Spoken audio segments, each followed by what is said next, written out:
5 habits keeping you poor. You might think you're poor or you don't have money just because that's where you are in life. But I bet I could show you how your habits are likely influencing your staying poor. So let's talk about 5 habits that you need to break if you want to get wealthy.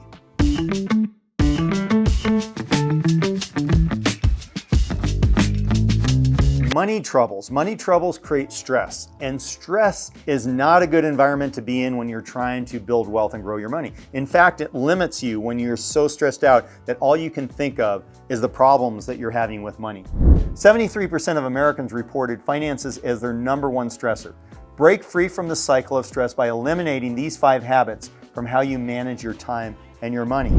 It's critical to get rid of the stress, because without the stress, then you can make good decisions and then you can actually move in the right direction. I personally have been one of these Americans.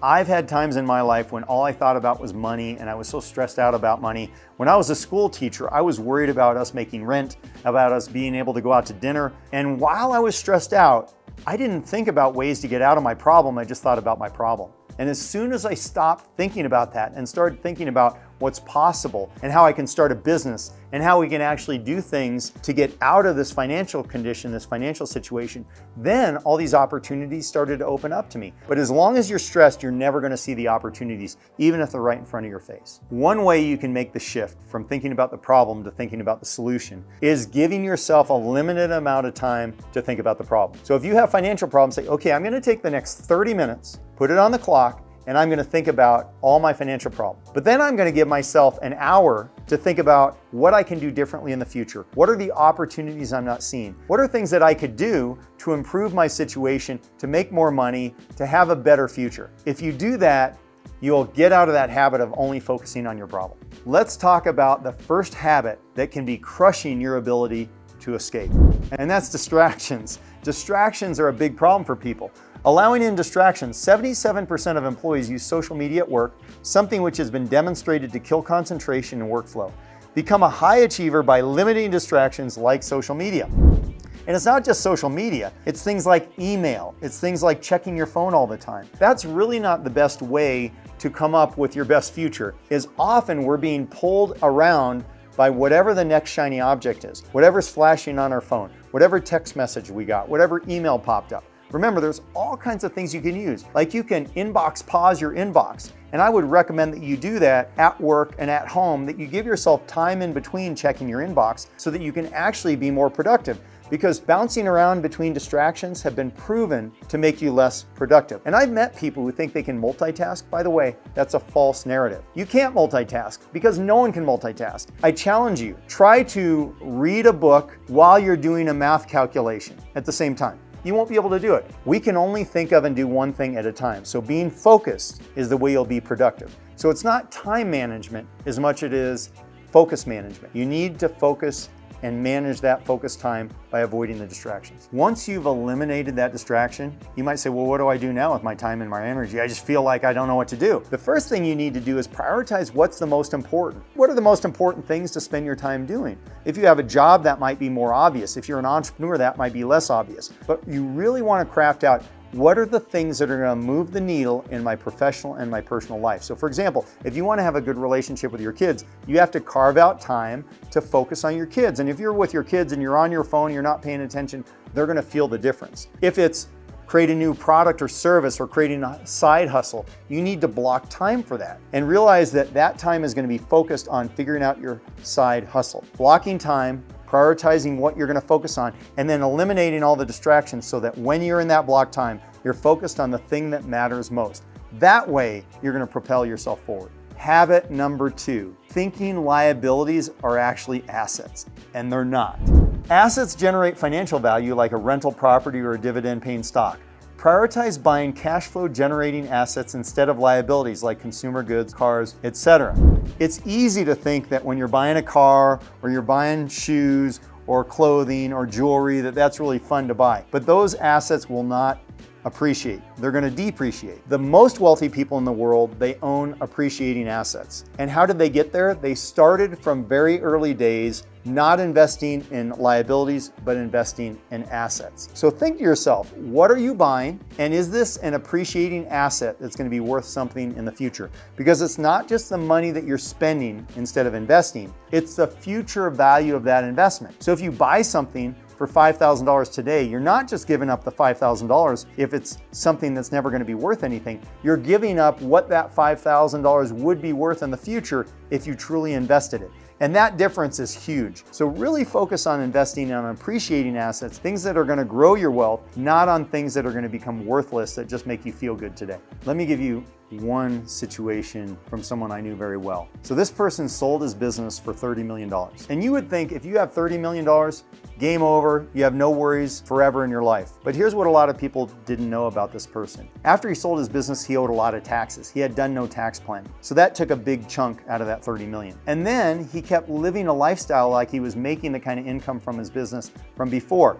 So he bought multiple toys, like a couple Lamborghinis. He took these lavish trips. He spent money on jewelry and watches. And you know what happened to him? He went broke. He lost all his money. Now, it took him about 7 years, but if you're spending money recklessly, you can burn through a lot of money in a short period of time. So what did he have to do? He had to reinvent himself. He had to start another business over. And it was really hard. And he had this big identity crisis and he went through a depression. But you know what? He came out the other side. You know what he did after that? He said, I learned my lesson. Sometimes you think money is easy to come by, but when you get it, you want to be smart and you want to invest it in a way that appreciates and not put it in things that depreciate. And that was a big lesson learned by him. So even if you had $30 million coming your way, you might go broke if you don't know how to do these strategies. Habit number 3, misunderstanding what risk is.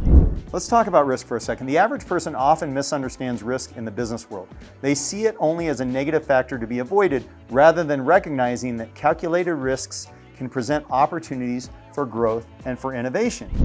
I can tell you starting our business 24 years ago was a huge risk. And I was nervous at the time. I had several people tell me, like, that's dumb, that's risky, you're gonna lose your money. But you know what would have been more risky? Had I remained an employee working for someone else my entire life. Because that's the other risk. So often people think about the risk of what could go wrong in the short term, but they don't think of what you can create over the long term. There's a book by Ernest Hemingway called The Sun Also Rises. And in that book, there are two characters talking to each other, and the one character asks the other, how did you go broke? And the other character says, well, I just went broke in 2 ways. First gradually, and then suddenly. And that's really how everyone goes broke. First gradually, and then suddenly. But when you worry about the risks, about the sudden risk of, boy, if you take a risk, your business could fail, rather than thinking about, yeah, but if your business fails, you start another business. And if that starts, you start another business. And eventually, when you get a successful business, that's going to be way more fulfilling and create way more money and wealth than working for someone your entire life. So I want you to think about risk in a different way. Don't just think about, starting a business is risky. Think about what are the risks not starting a business. It's the same thing with, putting my money in cash. That's safe because it's risky to invest it. Is it? Because over time, cash is a sure loser. It's gradually going to get eaten up by inflation over 10, 20, or 30 years. So there's risk to sitting in cash. It feels safe, but it's risky. So in every scenario, there's a different kind of risk. There's a risk to do it and not to do it. So think about, what do you want your future to look like? And once you see that clearly, you'll know the risks that you have to take. And by the way, there is no risk-free way to live life. There is no risk-free way to accumulate wealth. You have to take risk. But as you're taking risk and having failures, you're learning, and that's creating this wealth of knowledge that will then propel you forward to what the next thing is. And that might be the thing that gets you seriously wealthy. Habit number 4, keeping up with the Joneses. This is a huge one. We are, as humans, we are comparison machines.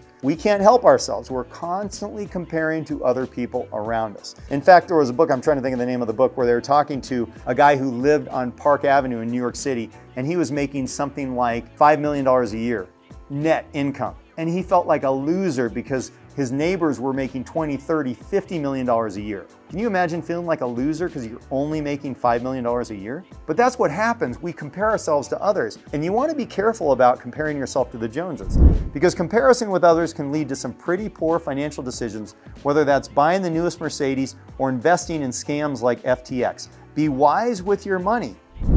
when it comes to comparing with the Joneses, and I've had the chance of knowing many entrepreneurs over my 28 years of being in wealth planning, and I've known some of the wealthiest and some of the ones that appear wealthy but truly don't have money. So I've gotten to see entrepreneurs undress financially in front of me, and I can't tell you how many times I've sat down with an entrepreneur who the first thing out of their mouth was, you know, Jim, I don't have as much money as you think I have. And I ask them, well, why do you think I think you have money? Everyone thinks I have money. Why does everyone think you have money?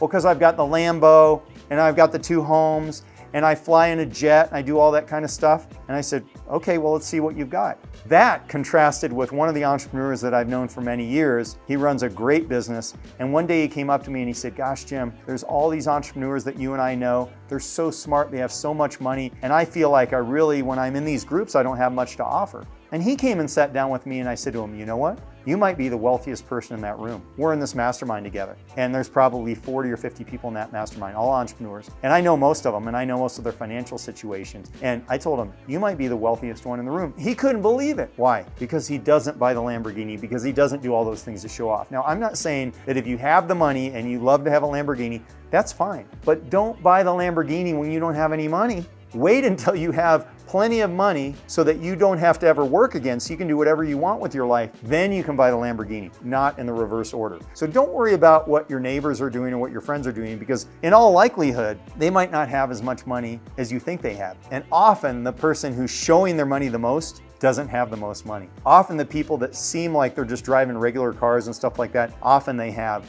the most money. So strive to have a lot of money and a lot of assets. Don't strive to have a lot of things to show off to your friends. Habit number 5, and this one might surprise you, pinching pennies. You might say, well, pinching pennies is good, isn't it? Well, let's talk about that. The opposite of compulsive spending is being so cheap that you miss out on golden investment opportunities because you're afraid of spending any money. Both are habits that keep you poor. This is so true.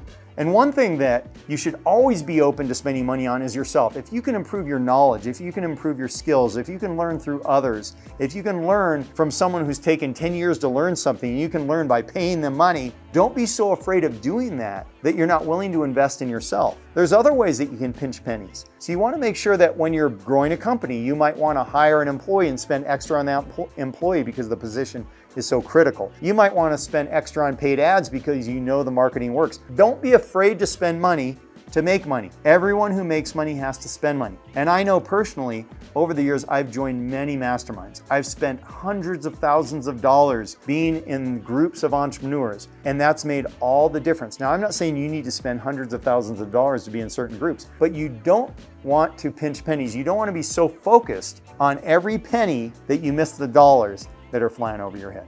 Break the habits and reap the rewards. Habits are what lead you to your outcomes in life. And the 5 habits I just went over, if you don't pay attention to those, if you don't change those, you could find yourself in the same position in 5 or 10 years. And I don't want that to happen to you. I want you to break these habits. I want you to be able to grow your money and your wealth and to find great success, but you're not going to do it when you're held down by these 5 habits.